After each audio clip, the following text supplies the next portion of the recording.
મહાકુંભની શ્રદ્ધાળુઓ માટે બની રહેલા ભોજનમાં પોલીસ કર્મીઓ નાખી રાખ। પ્રયાગરાજમાંથી એક ચોંકાવનારો વિડીયો સામે આવ્યો છે। આ વિડીયોમાં એક પોલીસ કર્મી મહાકુંભમાં જતા ભક્તો માટે બનાવાઈ રહેલા ભોજન પર રાખ ફેંકતો દેખાય છે।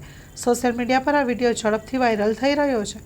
સમાજવાદી પાર્ટીના પ્રમુખ અખિલેશ યાદવે ટ્વિટર પર આ વિડીયો પોસ્ટ કર્યો છે અને જનતાને આવી ઘટનાની નોંધ લેવા આહ્વાન કર્યું છે। અખિલેશ યાદવે વિડીયો શેર કરીને લખ્યું કે આ ખૂબ જ દુર્ભાગ્યપૂર્ણ છે કે લોકો જે મહાકુંભમાં આવેલા લોકો માટે ભોજન અને પાણીની વ્યવસ્થા કરી રહ્યા છે તેમના સારા પ્રયાસો પર રાજકીય દ્વેષની રાખ નાખવામાં આવી રહી છે।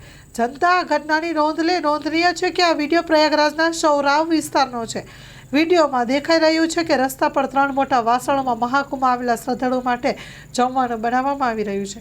આ દરમિયાન અચાનક એક પોલીસકર્મી એક વાસણમાં જમીન પરથી રાખ ઉપાડીને ભોજનમાં નાખી દે છે। મહાકુંભમાં જતા ભક્તોની સેવા માટે પ્રયાગરાજ પ્રતાપગઢ રોડ પર ગ્રામજનોએ એક સમુદાય રસોડું ગોઠવ્યું હતું। એ દરમિયાન મોટી સંખ્યામાં ભક્તો અહીંથી પ્રસાદ પણ લઈ રહ્યા છે। પ્રસાદ વિતરણ સમયે ભારે ભીડ એકઠી થઈ હોવાથી ટ્રાફિક જામ થયો હતો, જે પછી પોલીસની એક ટીમ ઘટનાસ્થળે પહોંચીને ભંડારાને રોકવા માટે પ્રયાસ કર્યો, પરંતુ ગ્રામજનોએ ભંડારા રોકવાનો ઇનકાર કર્યો। ત્યારે એક પોલીસકર્મી ગુસ્સે થઈ ગયો અને તેણે ચૂલા પર તૈયાર થઈ રહેલા ભંડારામાં પ્રસાદમાં જમીન પર પડેલી રાખ ફેંકી દીધી।